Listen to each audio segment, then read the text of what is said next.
Hello everyone, I'm Miss Trish. I'm one of the RE teachers for UU St. Petersburg, and I'm here with the lesson for December the 13th, 2020. And this one is entitled, Listen for the Voices of Angels. I'll light the chalice so we can get started. Love is the spirit of this church and service its law. This is our great covenant, to dwell together in peace, to seek the truth in love, and to help one another. Put this aside.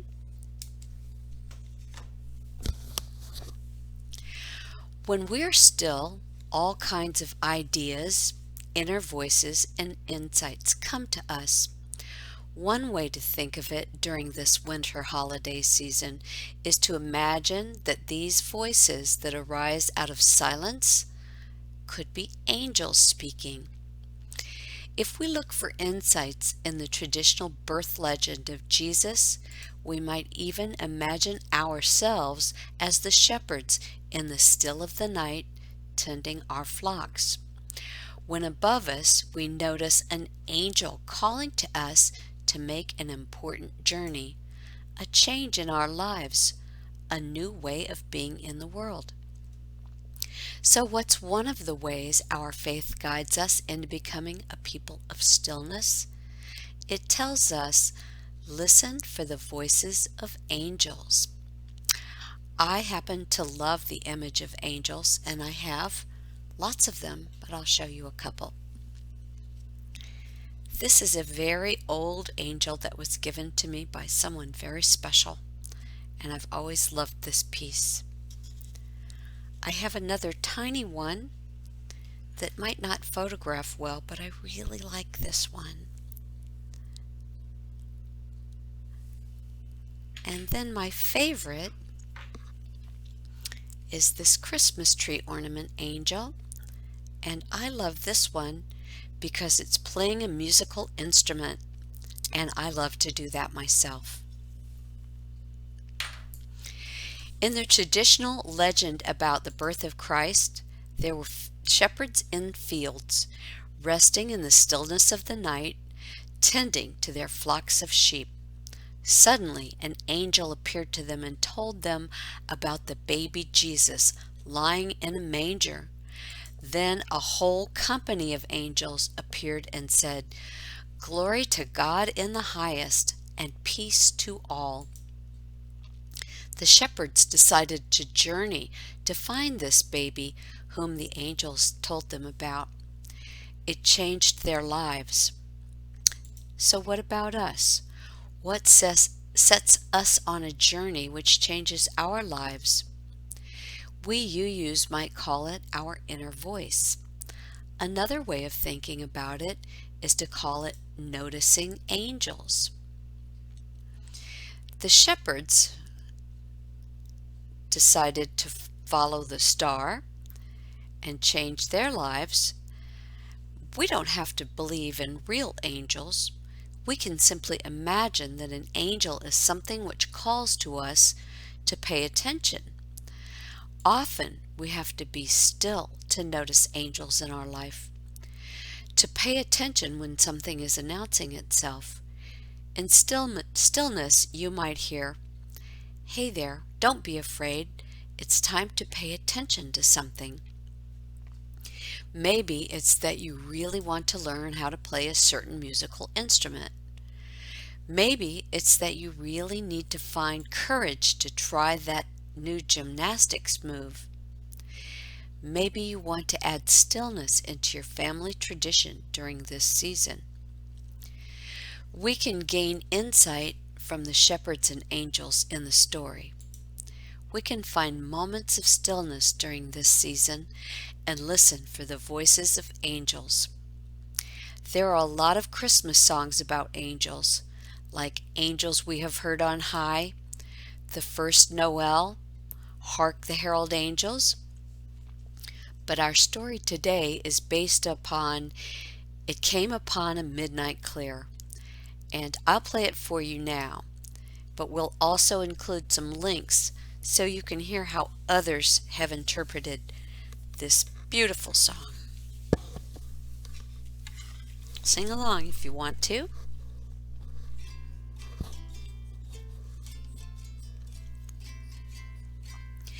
It came upon a midnight clear, that glorious song of old, and angels bending near the earth to touch their harps of gold.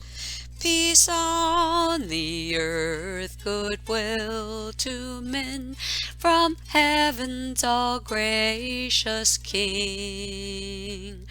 The world in solemn stillness lay, to hear the angels sing.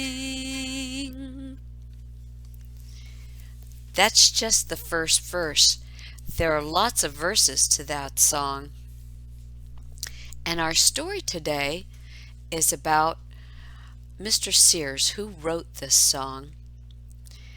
And this little story was actually written by one of the Unitarian ministers, whose name is Carol. And she said it was a hope for peace from a minister who suffered from mental illness. Here's what Carol said. Though he found Wayland, Massachusetts pleasing, Mr. Sears learned that to provide for his family, he needed to serve a larger, more prosperous church. His successful ministry at the Congregational Church in Lancaster, Massachusetts, from 1840 to 1847, was, however, cut short by illness and depression. Unable afterwards to preach in a loud enough voice to be heard by a large congregation, or to sustain work in a large parish, Mr. Sears returned to Wayland for a year of rest and recovery. When his health had improved, he was recalled to Wayland ministry and served there from 1848 to 1865. With a lighter workload, he spent much of his time writing. It was his carol, The Angel's Song, It Came Upon a Midnight Clear, that achieved lasting popularity, and that was first performed in public in 1849, and it's still a popular song today.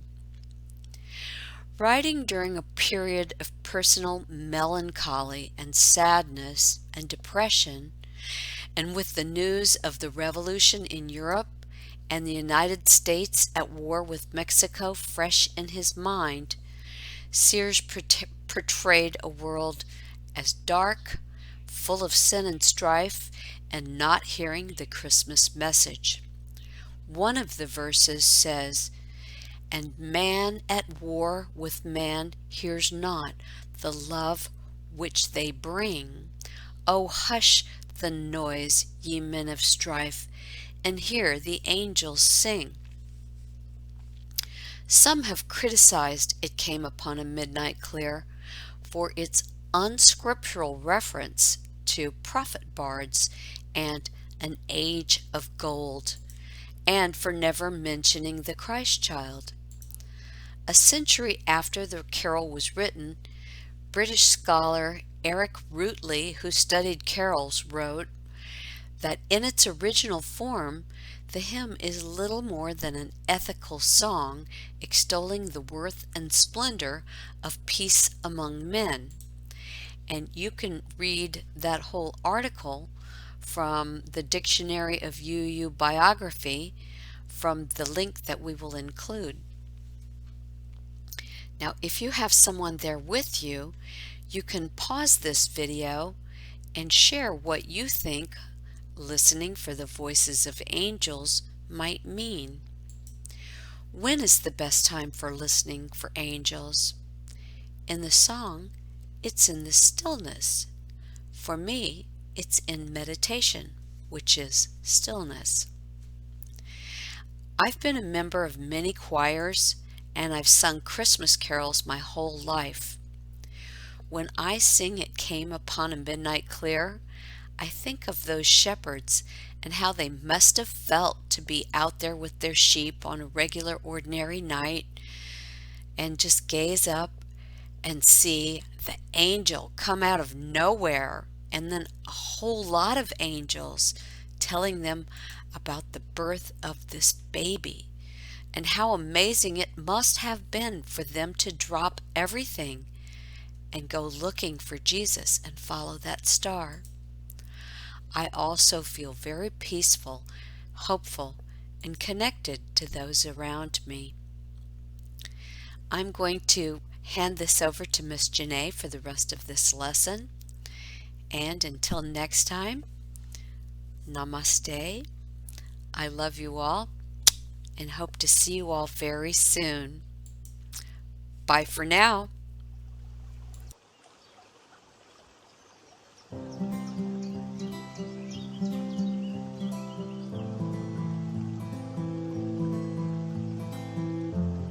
I invite you to move into our meditation position. Sit comfortably in your chair or on the floor. Put your hands on your lap or on your knees. Sit up nice and tall and focus your eyes in front of you. Find your breath breathing in your body by taking one breath in through your nose and slowly breathing it out of your mouth. Hey guys, it's me again, Janae Johnson, your Religious Education Coordinator and the Communications Coordinator here at Unitarian Universalist Church of St. Petersburg, Florida. For this particular Meditate on It section, we're going to be moving with Qigong. Qigong is a form of meditation utilizing your body's flow to gently harness energy. And so there's a couple breathing exercises to actually get you in and get you started. But before we get started, I want to introduce this mindful moment. Do you suppose that it felt like time stopped when the shepherd saw the angels? Based off the story that we just heard Miss Trish say? When you feel stillness, it can seem like time slows down, right? So we're going to try this Qigong to see if we can feel like time has slowed. Now the key is to relax that mind of ours too, because sometimes our mind is super, I'm going to just say impatient and needs to do something right then, right now. So instead of letting that mind go, what do we got to do? What do we got to do? We're going to bring it down into our stillness and our Qigong meditation. Let's flow.